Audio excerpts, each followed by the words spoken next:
Assalamualaikum warahmatullahi wabarakatuh. Sabar itu ada dua macam, sabar atas sesuatu yang tidak kau inginkan dan sabar menahan diri dari sesuatu yang kau inginkan. Di antara perbukitan menjulang tinggi, terhamparlah sebuah desa yang damai dan subur. Di sanalah, seorang pemuda menghabiskan hari-harinya sebagai penggembala kambing. Dialah Rofi, seorang pemuda yang sederhana dan bersahaja. Walaupun desa ini kecil, tak mengurangi keindahan alamnya, dengan udaranya yang menyegarkan. Rofi seorang pemuda tampan yang baik hati, ia selalu ingin tahu tentang hal-hal baru. Dan yang paling utama adalah, Rofi seiring pemuda yang berbakti kepada ibunya. Di suatu hari yang cerah, Rofi menggiring kambingnya ke padang penggembalaan di pinggir hutan. Setelah seharian menggembala kambing, Rofi dilanda kelelahan. Ia pun beristirahat di bawah pokok kayu yang rindang. Tak lupa sebelumnya, ia sholat zuhur. Lalu ia menyandarkan dirinya, tak lama kemudian, ia pun terlelap, memasuki alam mimpi. Rofi mendapati dirinya berada di sebuah lembah yang dihiasi bunga-bunga yang berwarna-warni, harum semerbak. Beberapa saat kemudian, seorang perempuan cantik, dengan mata yang indah, bagaikan permata, rambutnya tergerai, beriak bergelombang di permainan kan angin. Dengan suara yang merdu mendayu, wanita itu memperkenalkan diri sebagai Taraf. "Rofi, kamu telah memasuki tempat yang jauh dari rumahmu," ucap Taraf, dengan suaranya yang merdu. Rofi terkejut mendengar kata-kata perempuan itu, lalu ia memberanikan diri untuk bertanya, "Siapakah kamu dan di mana aku sekarang ini?" Dengan senyuman yang misterius Taraf menjawab, "Kamu sekarang berada di alam jin, tempat yang jarang dimasuki manusia, kecuali oleh orang-orang yang istimewa." Lalu Taraf mendekati Rofi, di matanya terpancar aura kebaikan dan persahabatan. Taraf kembali melanjutkan ucapannya, "Kamu seorang pemuda yang cerdas, dan selalu ingin tahu hal-hal baru, kali ini aku akan memberikanmu sebuah teka-teki. Apakah mungkin minyak dan air bersatu, dan jika hal itu akan membawa kebaikan, sudah selayaknya diperjuangkan." Kebingungan menyelimuti pikiran Rofi, tapi sebelum ia sempat menjawab teka-teki itu, ia keburu terbangun. Di ufuk barat telah memerah, bertanda hari akan berganti. Rofi pun bergegas mengiring kambingnya pulang. Sementara itu, otaknya berusaha mencerna mimpi aneh yang baru saja dialaminya. Dan satu-satunya orang yang bisa membantunya memecahkan teka-teki itu adalah Abah Hamid, seorang ulama karismatik di desanya. Setelah kambingnya dikandangkan, Rofi segera memacu langkahnya menuju rumah Abah Hamid. Rumah Abah Hamid terletak di ujung desa, tak begitu jauh dari rumahnya. Tak berapa lama, Rofi pun tiba di rumah Abah Hamid. Rumah tua berdinding bambu, dengan atap jerami, tapi memancarkan aura kenyamanan. Di beranda, terlihat Abah Hamid sedang komat-kamit membaca kitab. Rofi mengucapkan salam, lalu masuk menghampiri Abah Hamid. Setelah beramah tamah, Rofi pun mengungkapkan unek-unek dalam hatinya.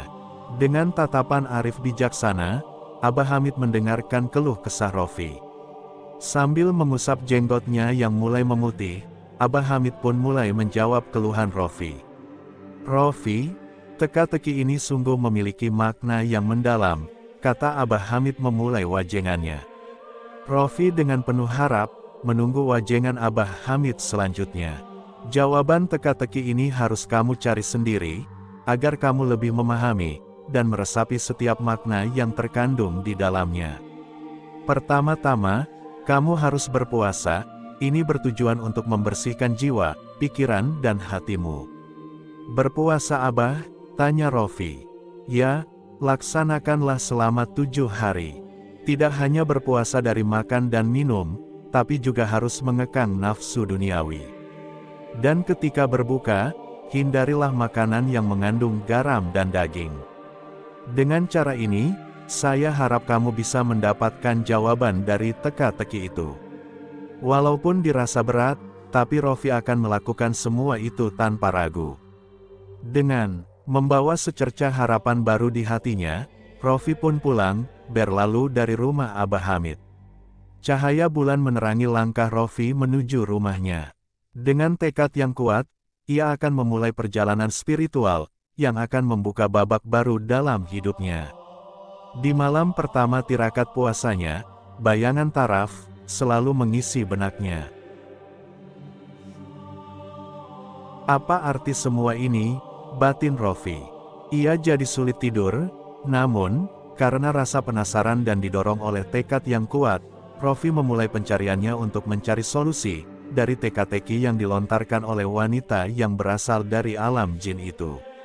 Rofi dengan tekun menjalani puasanya, ia bangun sebelum matahari terbit untuk makan sahur, dengan hanya mengonsumsi sedikit buah dan air putih. Setelah itu, ia melewati hari-harinya bersama kambing-kambing di padang penggembalaan. Saat matahari terbenam, sesuai petunjuk dari Abah Hamid, ia hanya mengonsumsi 3 butir kurma dan air putih untuk terbuka puasa, karena selama puasa ia dilarang berbuka dengan daging, itu sesuai dengan petunjuk Abah Hamid. Seiring waktu, Rofi mulai mengalami perubahan dalam dirinya, pikirannya menjadi lebih jernih, dan emosinya menjadi lebih stabil. Pada malam ke-7, setelah sahur, Rof duduk di depan rumahnya, memandang langit yang dihiasi bintang. Ia merenungkan kembali pengembaraan spiritualnya, dan ia memohonkan pencerahan dari Allah. Sesuai rutinitasnya, ia membawa kambing-kambingnya ke ladang pada siang hari, ke tempat di mana dulu ia pertama kalinya bertemu dengan Taraf, dalam mimpi. Karena kelelahan, Rofi kembali tertidur di tempat yang sama, dan Taraf pun kembali hadir dalam mimpinya.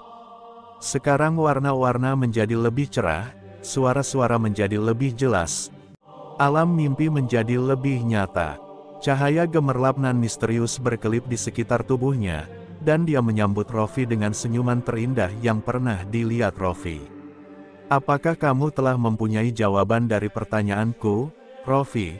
Tanya Taraf, dengan suara yang mendayu, merdu. Ya, aku sudah mendapatkan jawabannya. Aku belajar bahwa perbedaan tidak harus menjadi penghalang, kata Rofi. Mata Rofi menatap lekat-lekat wajah Taraf, yang makin mempesona dan memikat hatinya. Seperti minyak dan air, keduanya dapat bekerja sama dengan baik, meskipun tidak dapat bersatu. Namun, saya masih belum mengerti tujuan teka-tekimu itu, Taraf. Kemudian Taraf mendekat dan melihat ke mata Rofi, dengan senyuman yang masih mengembang di bibirnya. Meskipun keduanya tidak dapat bersatu, minyak dan air memiliki fungsi yang berbeda dan saling melengkapi. Untuk mencapai tujuan yang lebih besar, kita kadang-kadang perlu menerima perbedaan dan bekerja sama sebagai sebuah tim, ucap Taraf. Kemudian Rofiq mulai mencerna arti kata-kata Taraf. Jadi, ini tentang penerimaan dan kerja sama antara dua unsur yang berbeda. Taraf kemudian menjawab, ya, dua unsur yang berbeda tapi saling melengkapi. Lebih tepatnya, bahwa cinta tidak mengenal batas. Tak peduli seberapa berbedanya dunia kita. Taraf mengungkapkan arti sebenarnya dari teka-teki yang ia berikan kepada Rofi. Aku telah jatuh hati padamu, karena pemahamanmu telah membuka jalan untuk kita dapat bersatu. Aku telah jatuh cinta pada kelembutan hatimu, dan semangatmu yang pantang menyerah dalam menghadapi rintangan. Usahamu telah menyatukan kita, dan cintaku melampaui batas dunia jin dan manusia.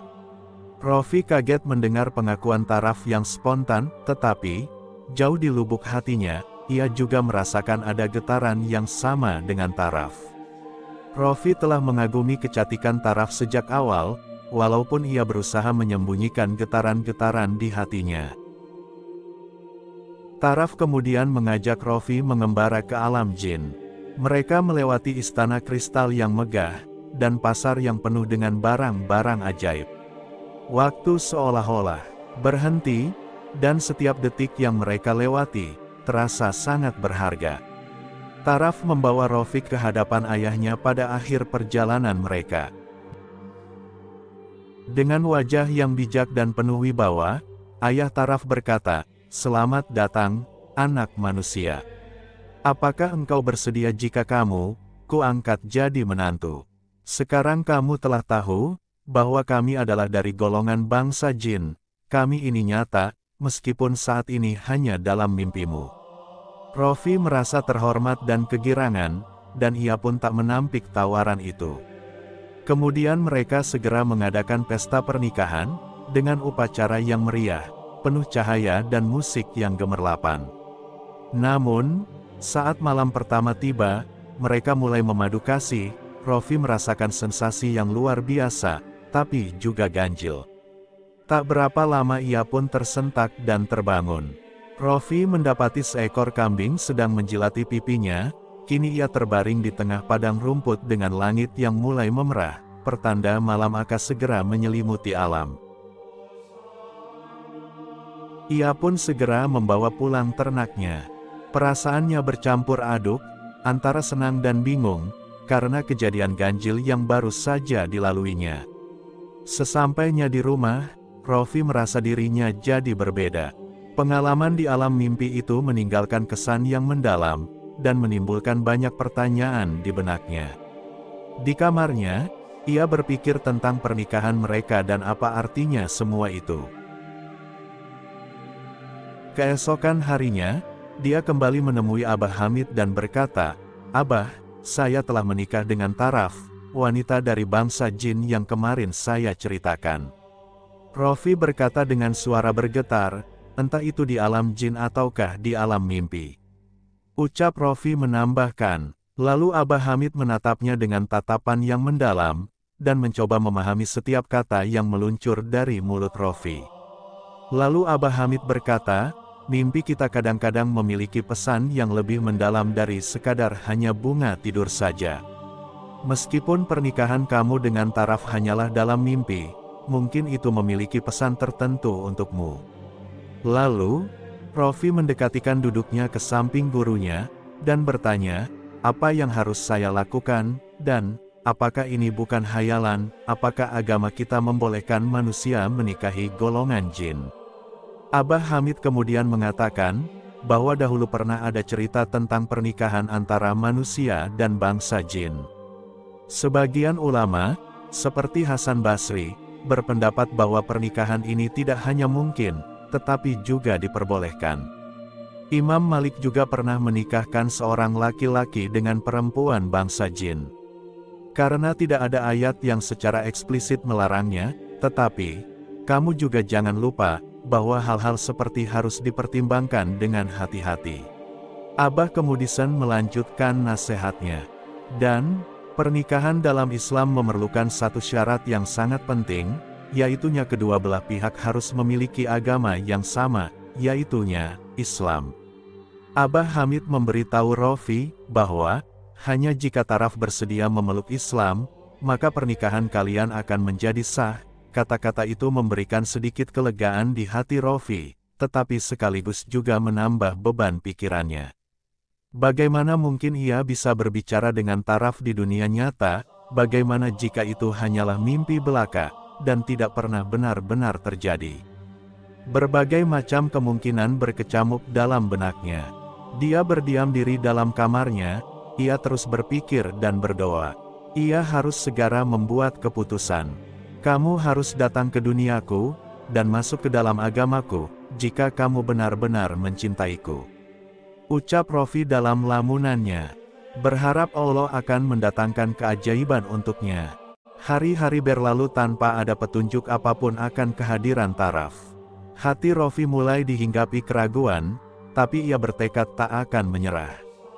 Hingga suatu malam, ia melakukan ritual yang diharapkan dapat mendatangkan Taraf ke dunia nyata, dengan khusyuk ia membaca surat Al-Jin dan membakar kayu gaharu. Sampai akhirnya, pada sepertiga malam, ketika aroma kayu gaharu menyebar memenuhi kamarnya, perlahan tapi pasti, sosok Taraf mulai menjelma di hadapan Rofi. Dengan perasaan campur aduk, Rofi menyambut kedatangan pujaan hatinya itu. "Kamu akhirnya datang juga, Taraf," kata Rofi dengan penuh haru, matanya berkaca-kaca. Raffi mencoba menyentuh sosok cantik di hadapannya. Ia takut ini hanya bayangan yang akan hancur ketika didekati. Taraf menatap Raffi dengan penuh kasih sayang. Lalu ia berkata, "Ya, aku datang karena cintaku padamu. Aku siap memeluk agamamu dan hidup bersamamu." Malam itu mereka berbicara panjang lebar, dan Raffi mengganti nama Taraf menjadi Aliyah, sebagai pertanda bahwa dia telah memeluk Islam, dan memulai kehidupan baru mereka. Taraf dengan senang hati menerima usulan tersebut. Nama yang indah. Dengan senyuman yang merekah di bibirnya, dia berkata, "Aku terima dengan sepenuh hati." Lalu mereka merencanakan masa depan bersama. Alia menerima makanan sederhana yang diberikan Raffi, yaitu umbi-umbian dan makanan lainnya. Malam itu, mereka berbicara tentang perubahan besar yang telah mereka lewati bersama. Raffi kini merasa telah memasuki babak baru dalam hidupnya, yang penuh dengan keajaiban dan misteri. Dalam hatinya, Alia juga mendambakan kebahagiaan bersama Raffi. Kini Raffi menjalani kehidupan dengan lebih bersemangat, tapi sekaligus merubah rutinitas kesehariannya. Perubahan itu tak luput dari pandangan warga desanya.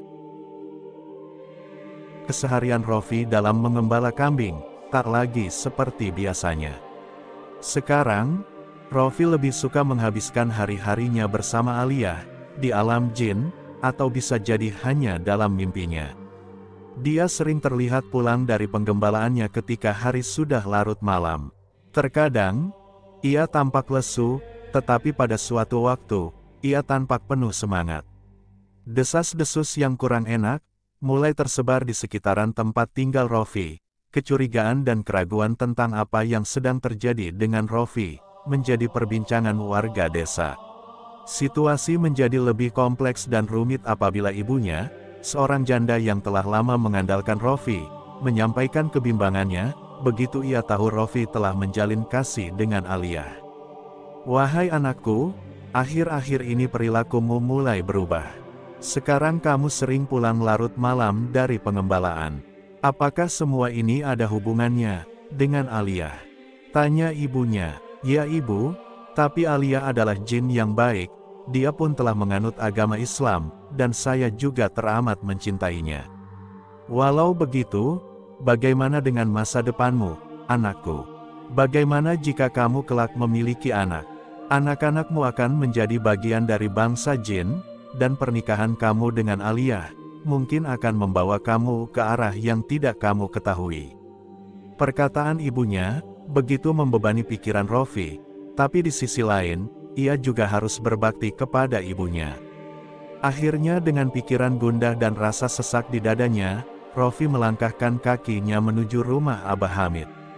"Abah, apa yang harus saya lakukan? Mana yang harus saya pilih, antara cinta saya dan bakti kepada orang tua?" Dengan bijaksana, Abah Hamid menjawab, "Kita hidup ini memang takkan lepas dari rasa cinta, tapi kamu juga harus ingat, sorga itu di bawah telapak kaki ibu, berbakti kepada orang tua adalah yang utama.